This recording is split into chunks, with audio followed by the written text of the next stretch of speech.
Je viens de recevoir mon colis, je suis trop contente. Allez, on va le déballer ensemble. Donc ça vient de Planète Gâteau, donc vous allez voir ce que c'est.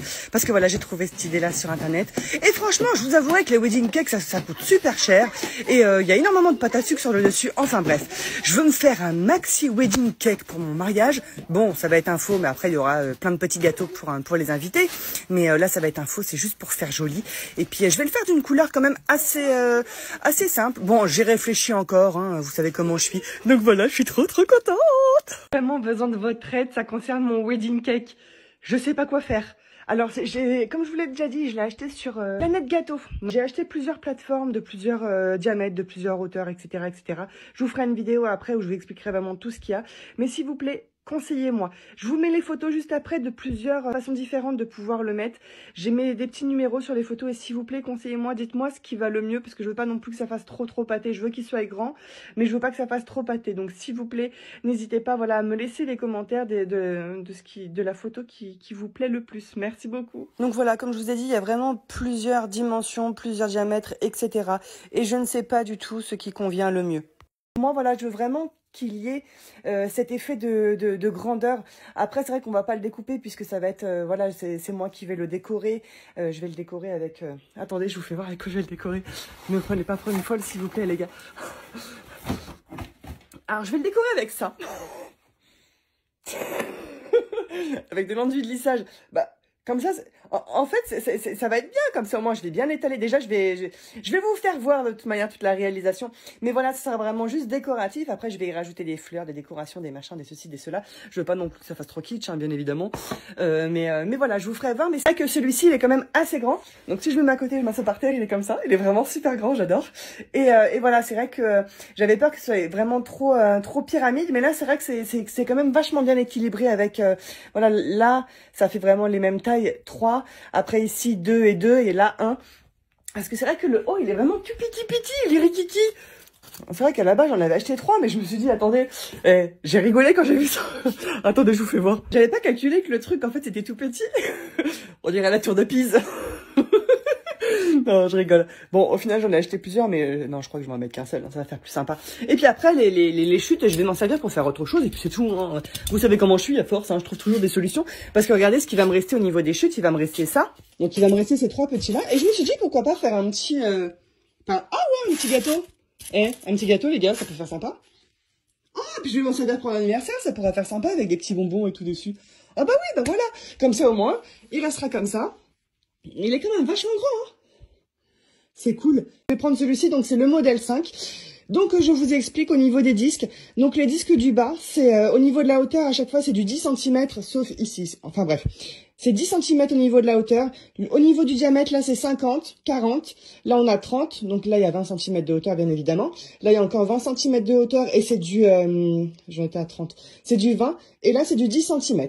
Au niveau des diamètres, hein. Donc voilà, donc vous pouvez les retrouver directement sur Planète Gâteau. Donc vous avez vraiment énormément de choix au niveau, voilà, au niveau des diamètres, au niveau des hauteurs également. Donc faut vraiment faire attention. C'est vrai que j'ai pris pas mal de temps à trouver, mais je pense que cette solution c'est la plus adaptée. Aujourd'hui, je commence avec vous la construction de mon wedding cake pour mon mariage.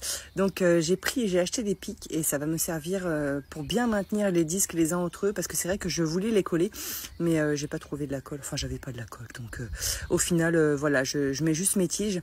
Donc là, j'insère bien toutes mes petites tiges. Et pour le premier étage, je vais recouper pour pas que ça déborde, pour que ce soit beaucoup plus simple, pour que quand je positionne l'autre disque, il se positionne vraiment super bien et là voilà, je vais pouvoir intégrer toutes mes tiges, vraiment je vais les enfoncer au maximum et ça va les maintenir vraiment un maximum. Donc comme vous avez vu, les tiges en bois, je les mets vraiment vers le centre pour vraiment donner une solidité au niveau de mon wedding cake. Donc je reproduis l'étape, voilà, avec tous mes disques. J'ai mis la vidéo en maxi accéléré parce que franchement c'est vachement long. Et je pense qu'il va me falloir plusieurs jours, peut-être même plusieurs semaines pour pouvoir réaliser ce maxi wedding cake, parce que c'est vrai que voilà, en plus de mon activité, j'ai pas toujours le temps, donc je commence déjà, voilà, ça c'est une étape quand même qui est assez sympa. Donc je commence un petit peu à réfléchir, voilà, de comment je vais pouvoir le décorer. Donc je vais vraiment avoir besoin de votre aide également pour voilà, pour me donner des petits conseils sur la décoration. J'ai déjà une petite idée, mais je vais vraiment avoir besoin de vous. Donc là, on va commencer le le glaçage, si on veut... Non, je rigole, j'ai utilisé de l'enduit de lissage. Donc j'avais pris une spatule, vous savez, c'est les spatules qu'on utilise en pâtisserie. Mais c'est vrai que j'avais un petit peu de mal et je m'en sors beaucoup mieux avec les vraies spatules pour pouvoir faire l'enduit dans la maison. Parce que je vous avouerai que j'ai travaillé un petit peu dans le bâtiment. Quand j'ai fait mes années d'études au niveau de la décoration d'intérieur, j'ai fait de l'alternance. Et c'est vrai que la première année, bah voilà, j'avais du mal à trouver une entreprise. Et j'ai trouvé une entreprise dans le bâtiment, donc je vous avouerai que le carrelage, la peinture, l'enduit, la tenture murale, toutes ces choses-là, je sais un petit peu faire. Donc c'est vrai que voilà, je préfère utiliser une spatule normale. Donc là, c'est une étape qui est pas très cool à faire parce que franchement, c'est vrai que il y a énormément, il faut vraiment que ce soit vraiment le plus lisse possible pour que ça ressemble le plus possible à un vrai glaçage de gâteau. Donc je vous mets encore la vidéo en maxi accéléré parce que franchement, ça m'a pris énormément de temps. Et surtout, je pense que je vais être obligée de passer plusieurs couches d'enduit. Donc là, j'en suis qu'à la première parce que comme vous pouvez le voir au niveau des jointures des disques, c'est vrai qu'il y a quand même voilà, des petits écarts.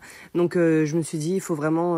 je pense que je vais devoir faire plusieurs couches. J'ai fini ma première couche, j'ai attendu que ça sèche, j'ai poncé et... Couche. Ça commence à ressembler à quelque chose. J'ai poncé avant de faire la deuxième couche. Et bah, j'attends que ça sèche. Et je pense que je vais en faire une troisième. Je veux vraiment que ce soit le plus lisse possible. Donc là, comme vous pouvez le voir, c'est quand même assez lisse. Hein, ça va, je m'en suis pas trop mal sortie. Mais il y a encore quelques défauts. Donc je vais repasser une troisième. Je vais attendre que ça sèche. Je vais passer une troisième couche. Et après, je vais poncer définitivement. Je sais pas encore comment je vais le faire au niveau des coloris. Mais bon, voilà, ça commence à... C'est pas mal, hein, j'adore.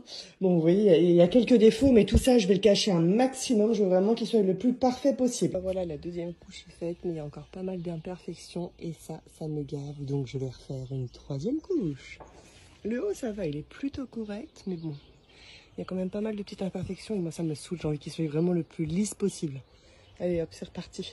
Bon bah voilà, je suis en train de commencer le ponçage de la troisième couche et comme vous pouvez le voir, ça commence à ressembler à quelque chose. Bon, il y a encore quelques petits défauts, mais ça voilà, là je ponce vraiment le plus gros et après je vais venir tout bien poncer comme il faut. Donc je suis vraiment contente. Une fois le ponçage terminé, j'ai passé 2 couches de peinture blanche mat. Maintenant, je vais commencer la décoration. Donc j'hésite entre ces 2 petits rubans. Donc il y en a un petit peu plus marron que l'autre. Il y en a un peu plus taupe et l'autre un petit peu plus marron. Donc c'est vrai que j'hésite. Donc regardez ce que ça donne. Le bas, c'est celui qui est en marron. Et en haut, c'est celui qui est un petit peu plus taupe. Donc je sais pas, n'hésitez pas à me dire ce que vous en pensez. Voilà, lequel pourrait faire le mieux avec... c'est vrai que là, les fleurs, je les ai mises comme ça. Mais vous inquiétez pas, voilà, ça va être... remodifier, c'est vraiment pour me donner une petite idée de ce que ça pourrait donner. Donc voilà les fleurs, je vais tous, vous allez voir, je vais tout vous filmer de toute manière. Donc voilà, n'hésitez pas à me dire ce que vous en pensez au niveau du coloris du ruban. C'est vrai que j'ai vraiment énormément de doutes. Je pense que je vais en mettre que 2 comme ça pour pas que ça fasse non plus trop chargé. Donc franchement, je sais pas trop. N'hésitez pas en commentaire à me dire, à me dire ce que vous en pensez ou à me donner des petits conseils parce que c'est vrai que voilà, on n'a qu'une seule chance de toute manière. Une fois qu'il sera fait, je pourrais plus dire ah bah non, au final il me plaît pas. Bon bah j'ai finalement choisi le ruban un petit peu plus taupe. Donc je l'ai repassé parce que c'est vrai que le ruban il était vraiment tout froissé. Donc je l'ai repassé et je l'ai installé. Donc maintenant je vais venir positionner directement mes petites fleurs. Donc comme je vous ai dit, voilà, je vais venir carrément tous les séparer une par une pour que ça fasse beaucoup plus sympa. Et là j'ai ma fille derrière qui est en train de faire la folle. donc voilà, je vais tout séparer et tout mettre vraiment un par un au niveau de mon gâteau. Donc certaines branches, je vais venir les coller. Mais d'autres, je me suis rendu compte que j'arrivais à les enfoncer directement. Voilà, ça passait à travers l'enduit. Après, ça s'enfonce directement dans le polystyrène. Donc, je suis vraiment contente. Je pensais que j'allais galérer à faire qu'avec le pistolet à colle. Mais au final, non, ça s'enfonce vraiment super bien. Donc, je suis vraiment super contente. Donc, je vais mettre, voilà, des fleurs sur le bas. Donc, je suis en train de mettre des fleurs un petit peu partout. Donc, c'est vrai que je mets les grosses vers le centre. Et après, je vais venir mettre des plus petites fleurs. Je les ai trouvées...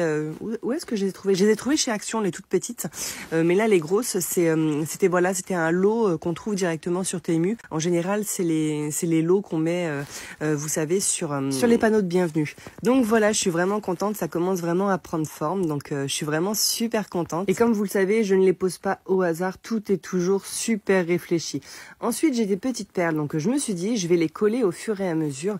Je voulais faire une petite bande de petites perles. Et c'est vrai que je me suis dit, je vais vraiment galérer avec mon pistolet à colle. Je sais pas encore si je vais les mettre au niveau du ruban ou si je vais les mettre à cet endroit-là. Franchement, franchement, je sais pas trop, donc n'hésitez pas à me dire ce que vous en pensez. J'ai vraiment des doutes, mais je me dis si je les mets avec le pistolet à colle, ça va être super compliqué. Donc au final, je me suis dit, je vais les enfiler directement dans du fil. Je vais faire vraiment une sorte de guirlande de perles pour que ce soit beaucoup plus simple pour pouvoir la positionner et pour pouvoir la coller également.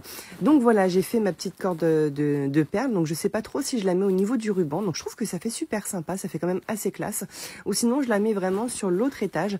Donc j'aime bien aussi voilà, cette façon-là, mais voilà, n'hésitez pas à me dire en commentaire parce que j'ai vraiment un gros doute. C'est une très bonne question. Combien m'a coûté le faux wedding cake? Alors il y en a plein qui m'ont dit oui, un faux wedding cake ça sert à rien. Enfin bref.